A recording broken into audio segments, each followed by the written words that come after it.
그리고 사과를 하니 많이 이걸 가지고 또 며칠을 끄는 이런 상황이 되는 건데, 근데 이 서로 후보 간에 주고받는 공방전의 수준을 좀 어떻다고 평가합니까? 오늘 아침 그 나경원 후보는 둘 다 똑같이 더맨더머냐 이제 이런 얘기하면서 그래서 내가 꼭 해야 되겠다.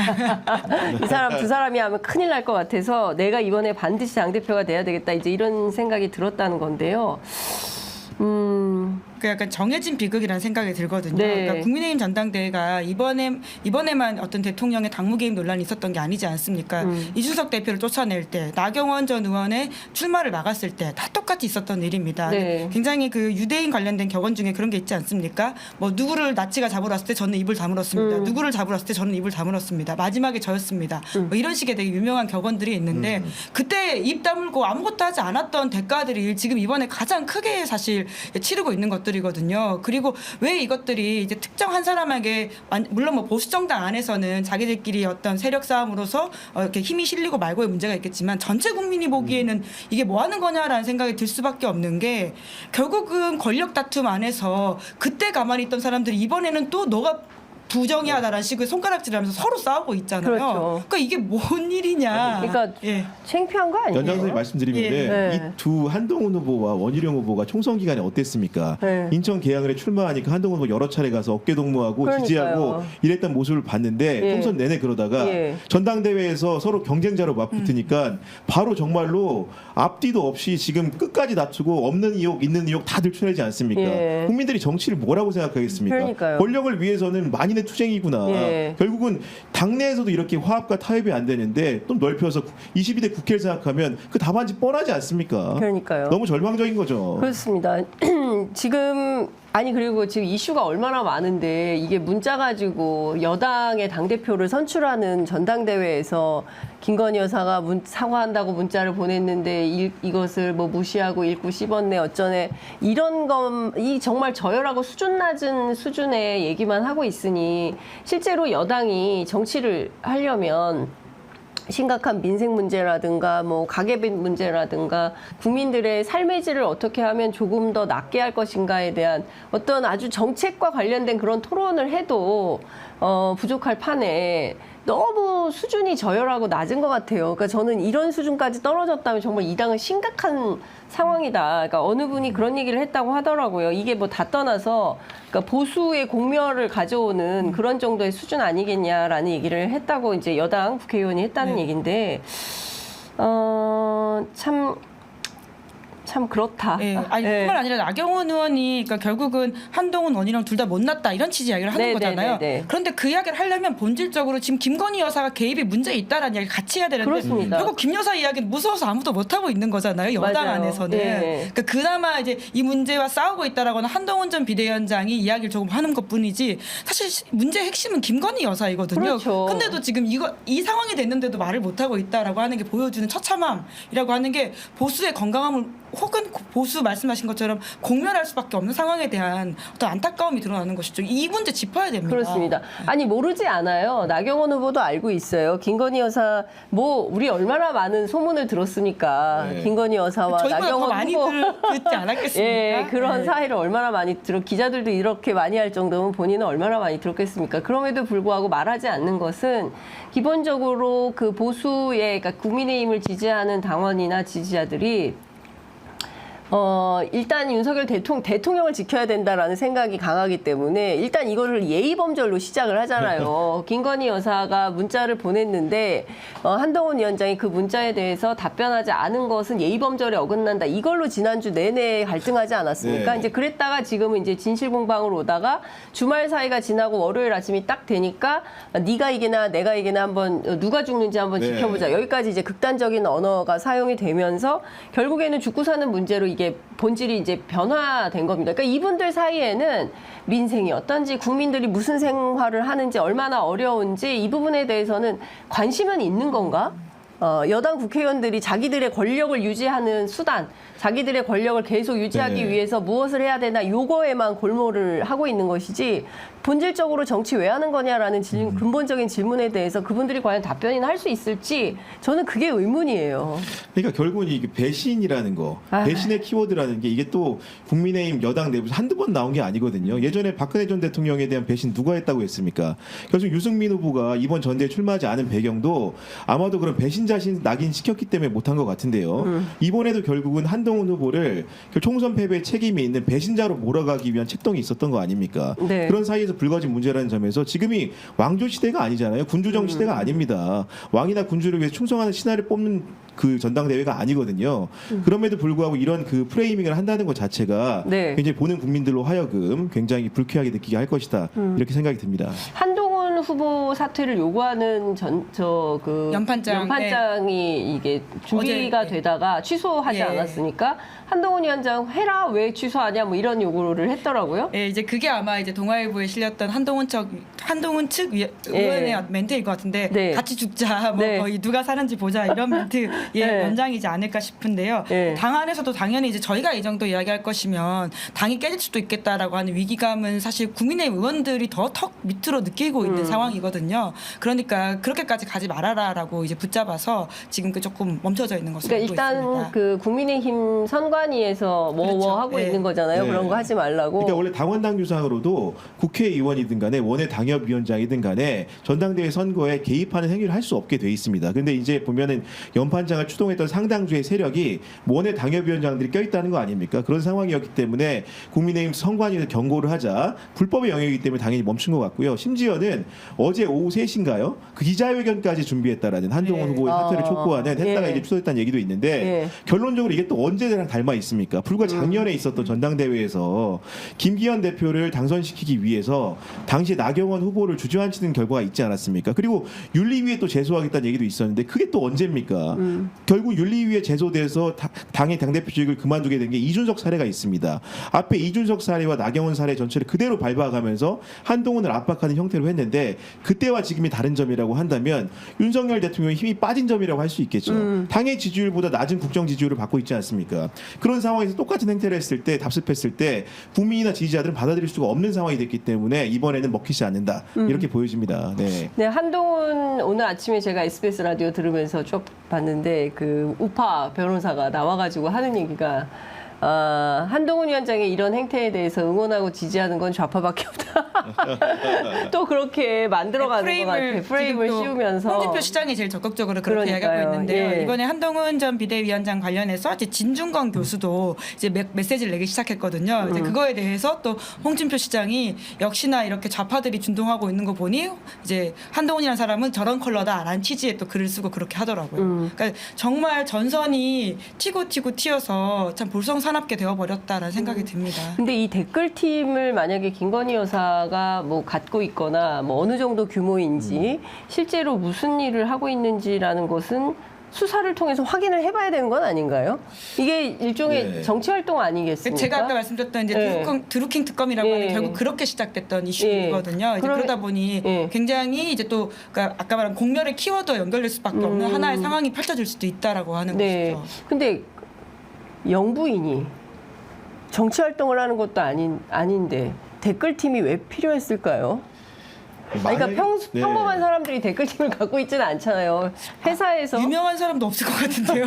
연예인들이 댓글팀 갖고 다니나? 어떻게 봐야 돼요? 쉽지 않- 예. 업무 방해거든요. 댓글팀이 뭐예요? 이게 있을 아니, 수 있는 그런 행위 겁니까? 자체가 기본적으로 여러 가지 사건을 통해서 이제 예를 들면 뭐 김건희 여사가 실제로 그런 행위에 개입했는지 그리고 그 내용도 보면은 예. 그런 취지의 그런 그 의혹에 대해서 부인하는 취지로 보이기는 하는데 네. 결국은 이제 그 댓글 논란이라는 것은 과거에도 보면은 자기 정치 세력의 정당화를 위한 방편으로 많이 쓰이는 거거든요. 근데 그렇지만서도 여론을 굉장히 심대하게 좌지우지할 수 있기 때문에 늘 불법 행위로서 표적이 그렇습니다. 되고 처벌을 받았던 사안입니다. 예. 그렇기 때문에 만약에 이런 단서를 넘어서 구체적인 그런 증거들이 나타난다고 한다면 그건 당연히 예. 수사기관에서 철저히 잘 펴봐야겠죠. 예. 물론 이제 말씀 주신 대로 김건희 여사는 댓글팀 같은 거를 자기는 갖고 있지 않다라는 거를 항변하는 주장이었지만 실제로 댓글팀이라는 단어를 떠올리고 실제로 내가 댓글팀을 활용한다. 그럼 한동훈 위원장은 있는 건가요? 댓글팀이? 이게 서로 간에 의심이 생기는 거거든요. 그리고 잘 아시는 것처럼 뭐 기업에서 어떤 상품을 홍보하기 위해서 네. 일종의 이제 댓글 조작을 해가지고 이거 좋은 상품이다고 올리고 다 처벌받지 않습니까? 그렇죠. 예. 그리고 이제 최근에 쿠팡 같은 공정위가, 것도 예, 그렇습니다. 세게 때렸습니다. 공정위에서 세게 때렸지 예. 않습니까? 이제 이런 등등 이거는 굉장히 불공정 거래의 기본적인 그 어떤 행태인데 이게 정치권 안에서 이런 방식으로 횡행하고 있다고 한다면 댓글팀이 뭐냐 도대체 그렇죠. 업무 방해로 누구를 위한 처리 가능하거든요. 그렇습니다. 그러니까 누구를 위해서 무슨 일을 하는 규모가 도대체 어떻게 되고 이 사람들한테 비용이 얼마가 가고 네. 그리고 이 비용이 어느 돈에서 나가는 건지 예? 이거 확인이 좀 필요해 보여요. 이건 정말 취재 기자들이 열심히 해서 알 수 있는 영역의 문제가 아니라 수사가 필요한 사안이긴 하죠. 수사를 해야 될 것 강제적으로. 같고. 예. 근데 지금 보면 뭐 이렇게 다 사법의 영역이라는 것이 쭉 가다가 김건희 여사 앞에서 문이 딱 멈추지 않습니까? 그러니까 그런 측면에서 보면 지금도 순방을 또 오늘 떠났는데 네. 이게 순방이 아닌데 뭔가 사실관계 확인이 필요하다. 사과가 아니라 수사가 필요한 거고 이게 국민적 의혹이 제기되는 현안에 대해서 아무런 얘기가 없지 않습니까? 갑자기 느닷없이 사진이 떡떡떡 나오고 지난번에 보니까 또 시청역 앞에 가가지고 또 추모. 예, 쭈그려 앉으셔가지고 또 사진을 찍었던데 누가 보더라도 참 잘 찍었어요. 그냥 지나가던 시민이 찍었다고 하기에는 참 잘 찍힌 사진이다. 그러니까 이런 것들을 그냥 보고 넘겨야 되는 건지 그리고 국민의힘 의원들도 이런 문제들에 대해서 모르지 않을 겁니다. 예, 모르지 않는데 지금 당장 선거를 해야 되고 그 표가 필요하니까 그러니까 제가 보기에는 7월 23일 날 누가 되든지 전당대회에서 승리한 그분이 국민의힘 정의 운명을 주게 되지 않을까 네. 싶네요. 예. 그러니까 아주 본질적으로 생각을 해보자면 사실 탄핵을 겪고 보수 정당이 한번 완전히 리셋이 되고 그러면서 새로운 보수 세력들이 기틀을 마련해가지고는 새 보수를 할 수 있었던 시간이 있었거든요. 근데 결국은 그때 그렇게 하지 못하고 그 보수 정당이 윤석열 대통령이라고 하는 그 민주당의 정부에서 검찰총장을 했던 사람과 손을 잡으면서 정권을 다시 잡는 방식으로서 지금 여기까지 오게 된 겁니다. 그러니까 그 결과가 어떻게 보면 지금의 불행을 또 낳고 있는 게 아닌가. 그러니까 정말 쇄신할 수 있는 기회를 그때 좀 놓쳐버렸다라고 하는 안타까움도 있습니다. 그 대통령실에서는 우리는 상관없는 일이다. 네, 그렇죠. 예. 대통령실 공식 입장. 예, 끌어들이지 말라. 이제까지 한 번도 당무 개입한 적이 없다고 없다. 이야기한 적이 했어서. 예. 그러니까 이런 태도는 또 어떻게 봐야 됩니까? 그냥 다 이게 너무 웃기잖아요. 지금까지 네. 당무 개입 안 해왔어요. 네. 안 해왔다라고 주장을 하는 거고. 아니 뭐 사실은 우리가 총선 기간 내내 90도 폴더 인사부터 해서 여러 가지 사태를 봉합하는 과정에서도 누가 봐도 그 그림상으로는 당무 개입이 의심되는 정황이 많이 있었죠. 굳이 뭐 만약에 사과 문제로 그렇게 갈등이 없었다고 한다면은 굳이 한동훈 위원장이 그런 모습을 공개적인 언론 지상에 노출할 필요가 뭐가 있었겠습니까?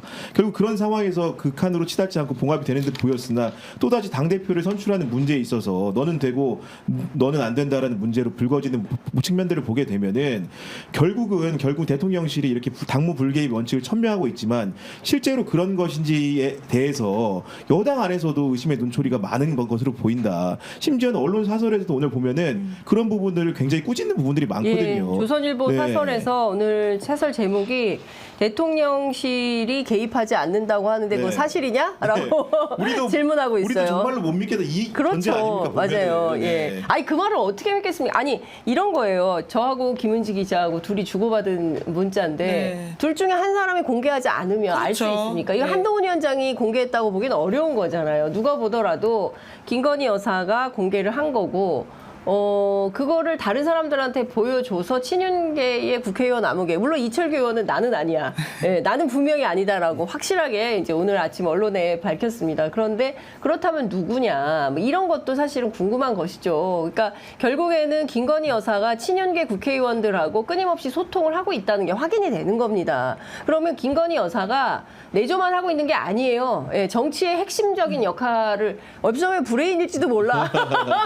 지금 사실 이 큰 결단들을 하는 것이 김건희 여사가 결단하지 않으면 못 나오는 일들이거든요. 그러니까요. 그러니까 그렇기 때문에 진짜 역할을 하고 있다라고 그렇게 볼 수 없고요. 네. 심지어 오히려 조력자가 윤석열 대통령이 아니냐라고 의심할 수 있는 기사가 오늘 중앙일보에 나왔는데요. 네. 그러니까 이번에 이 문자 사건이라고 하는 게 어제 오늘 나온 게 아니라 이게 지난 1월 23일에 한 종편에서 이미 보도를 한 적이 있다라고 그렇습니다. 하는 겁니다.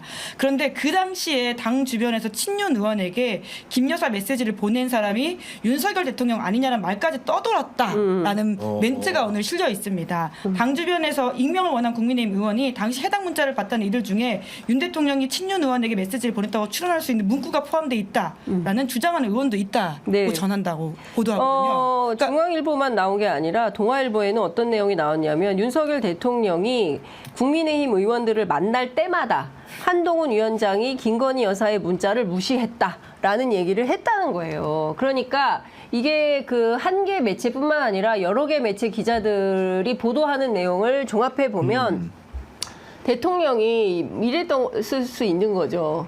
아이고 말이야, 김건희 여사가 문자 보냈는데, 한동훈 위원장이 문자 읽고 말이야, 답변 달라고 말이야, 이거 됐어, 이런 거 아니냐. 아니, 제가 빙의를 좀 해봤습니다. 그러니까 제가 하고 싶은 말은 메인의 선택은 김건희 여사고 우리 조력자 보통 사람들이 이제 대통령이 어떤 그러니까. 역할을 하고 조력을 여사가 할 거라고 생각하는데 지금 상황에서는 네. 거꾸로가 아닌가라고 볼 수 있는 이야기들이 계속 나오고 있고요. 사실 이게 우리가 이렇게 이야기하고 있지만 정말 황당한 이야기인 게 넷플릭스 드라마로 만들어졌더라도 아니 좀 과하게 설정된 이야기 아니냐라고 할 만한 그렇죠. 상황인데 현실에서 펼쳐지고 있다라고 네. 하는 게 정말 좀 답답하죠.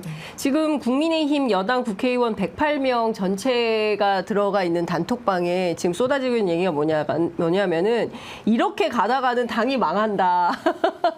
이런 얘기를 하고 있다는 겁니다. 네. 예, 그러니까 이 위기감을 느껴야 되고 보수 정당으로서 항상 국민의 그 인식 속에 뿌리 박혀 있는 것은 그래도 경제하고 안보는 실력이 있어. 저 사람들이 경제는 잘해, 안보는 잘해. 이런 건데 이게 완전히 지금 뒤집어지고 있고 경제도 엉망이고 지금 그렇지 않습니까? 안보도 엉망이고 이런 거 아니에요? 네. 지금 나라 빚이 1,100조에다가 이자가 1년에 25조씩 들어가고 상반기에 한국은행 마이너스 통장이 91조라는 거 아닙니까? 도대체 경제 운용을 어떻게 하길래 재정 적자가 날마다 심각해지고 저는 이게 보통 심각한 문제가 아니에요, 이게. 다른 거 다 떠나서 마통이 일반인들이 아니라 나라의 마통이 나라의 이렇다라고 하니 마통이 제가 진짜 아침에 보고 깜짝 놀랐었는데 100조에 달하는 마통이 이게 쌓이면 네. 이거 어떻게 되는 겁니까? 아니, 그리고 그 사실은 국민의힘 자체가 물론 대통령을 두 번 배출하긴 했지만 친이 친박 개파 싸움으로 정치가 되게 형해화되고 그동안 어려운 과정을 많이 거쳤잖아요. 맞습니다. 그 개파 논리 때문에 결국은 당이 건설적으로 민주적으로 새로운 토양을 못 꾸리는 이유가 됐었는데 지금 또다시 보면 그러니까. 친윤 친한 개파가 생기려고 해요. 아유. 국회의원들 줄 세우고 네. 당협위원장 줄 세우고 네. 그럼 또 다른 비극이 또 잉태되고 있습니다. 네. 그런 개파 정치를 벗어나지 못하는 예. 시대에 맞게 움직여야 되는데 그런 네. 부분들을 국민의힘 당원이나 지지자들도 굉장히 매서운 눈초리를 볼 수밖에 없어 보입니다. 그러니까. 안보 이야기 아까 하셔가지고 이것도 하나 좀 덧대고 싶은데요. 그러니까 윤석열 대통령이 오늘 나토 정상회의에 네. 참석하러 나가거든요. 그러니까 우리나라의 이제 위상이 올라가서 3년 연속 초청을 받은 것이고 저는 가야 된다고 생각을 합니다. 근데 다만 가서 지금 결국 우크라이나 지원 확대와 관련된 이야기가 나온다라고 하는 것인데요. 왜냐하면 젤렌스키 대통령이 오고 지금 가장 큰 현안이 러시아 우크라이나이지 않습니까? 네. 근데 지난번에 이제 북러 정상회담을 한 내용 때문에 혹시라도 윤 대통령이 무기 지원으로까지 우리가 나아가는 상황이 된다면 정말 이 화약고에 우리가 더 먼저 뛰어드는 맞습니다. 것이고 예. 뿐만 아니라 미국의 상황 변경이 지금 혹시라도 예정되어 있지 않습니까? 그래서 많이 앞발을 넣어가면 안 된다. 그러니까 대통령이 이제 과도하게 어떤 분위기나 어떤 상황에 취해서 네. 잘못된 결단을 하면 안 된다는 이야기를 좀 강조하고 싶습니다. 그러니까요. 아, 이쪽 분이 살짝 좀 빗나가 보면 바이든은 그만해야 될 거 아니에요? 지금 예? 인지능력을 인지능력 지금 의심- 공개해 달라라고 기자가 ABC 기자가 이야기를 수차례 했음에도 네. 불구하고 안 지금 안 하겠다. 한다라고 하는 거잖아요. 그러니까 네. 실제로 민주당 제 주변에도 미국 민주당 코어 지지하는 친구들이 있는데 바이든 사퇴해야 된다라는 이야기를 그 친구들이 하더라고요. 그러니까요. 그것만 보더라도 바이든은 쉽지 않다는 예. 생각이 듭니다. 뭐 주님이 그만두라면 그만두겠다. 아니, 그리고 이번에 아직 그 소식이 안 왔다. 뭐 그 이런 워싱턴 건데. DC 일정이 보니까 11, 11일 11일 양해가 예. 있는 것 같은데 그중에 10일 현지 시간으로 밤인가요? 조 바이든 대통령 부부가 초청하는 만찬에 네. 그 나토 정상들과 윤석열 대통령이 참석하게 돼 있습니다. 예. 그거 하나 좀 잘 보고 오시면 그러니까요. 좋을 것 거기서 또 같은데. 무슨 일이 벌어질지 좀 지켜봐야 될 것 같고 경우에 따라서 가뜩이나 지금 북러 간의 군사 협력이 가시화되고 있고 그 속에서 우리가 살상용 무기 지원까지 결정하게 된다면 결국에는 우크라이나에서 남북이 또 대리전을 하는 상황이 되는 겁니다. 북한의 무기가 우크라이나로 가고 또 여기서 우리 또 무기가 가고 또 뭐 병사들 얘기도 나오고 뭐 이런 등등의 얘기가 있기 때문에 하여간 이 문제도 좀 잘 지켜봐야 될 것 같고